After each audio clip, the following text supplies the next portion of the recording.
So here we are back with the XT. Just moved it outside so we can have a good old clean round it, and a bit of a heads up on where we've got to.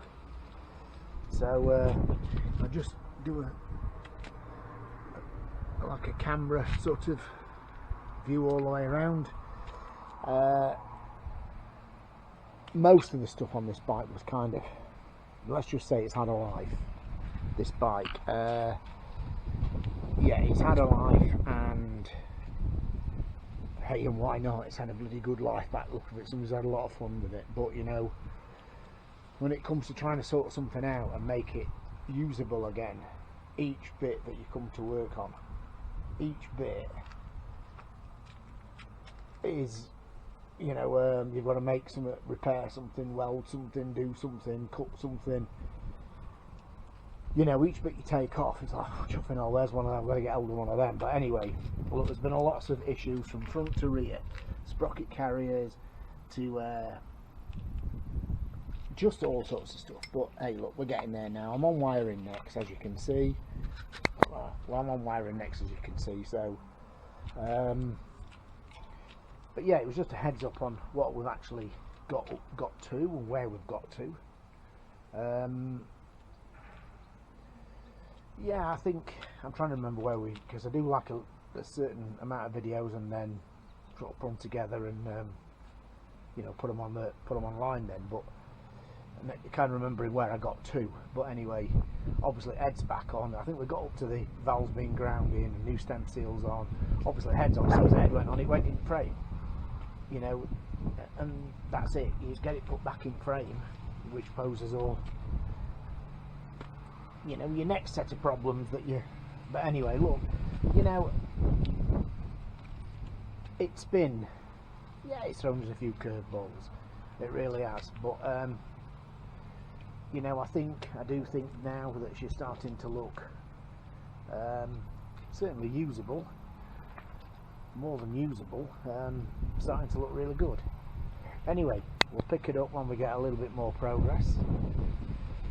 Car's been in ultrasonic, polished the tops and bottoms. You know, you can see the bits and pieces where, what we've done, where we've been. But yeah, there we go. So, we'll pick it up in a bit. Just a little update on the wiring job. Yeah, this is where we were. I'm not sure, well obviously that's not Yamaha, but I don't even know whether they did mount the brake light switch off the rear engine mount. I'm not sure, I'll have to look into that, because I thought there was a little like C cup for it, sort of shaped like that, you know, that the brake light switch sits in. Anyway, by the by, I do believe that this was a relatively new, I believe, wiring harness, but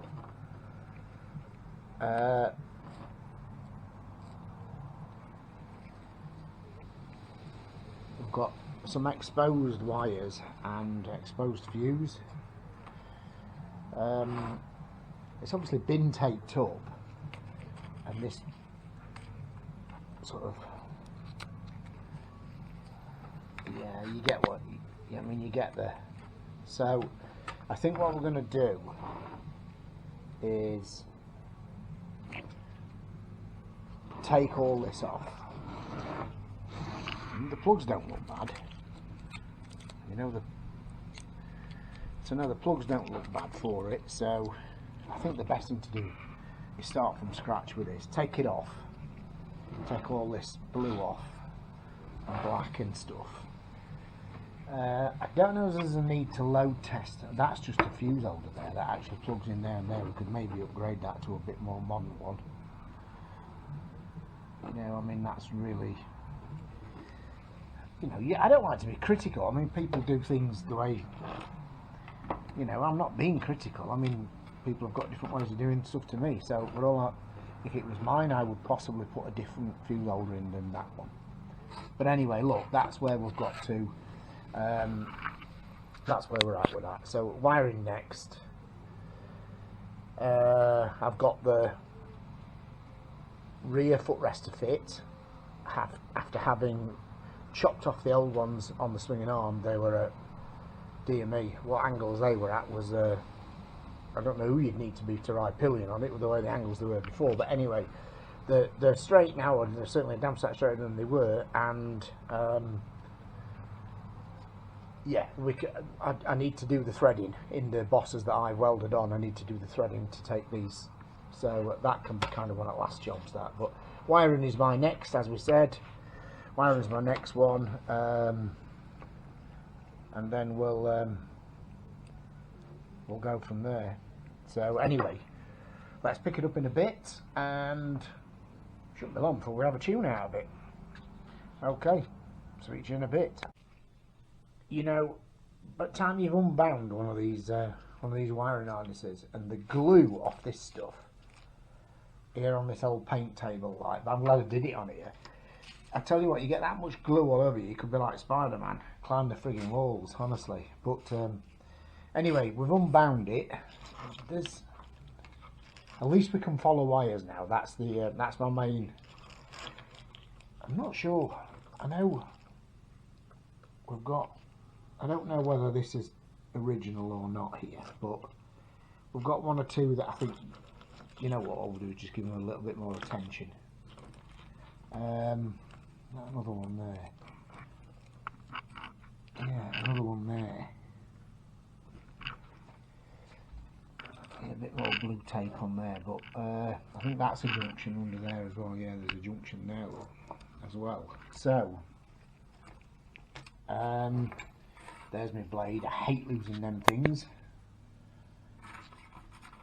It's kind of camouflage on here, isn't it? But anyway, so I can lay it on, start connecting stuff in before we band up again, and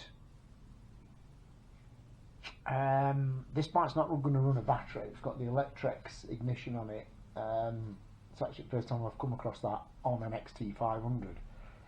I've seen XT500s where, well, I've had one before where you put the capacitor on in place of battery, but not actually where there's absolutely no battery on whatsoever, but to make lights work it's just off the lighting coil. So anyway, it shouldn't be too difficult, famous last words, but we'll get this connected up, picked up, and see what we get.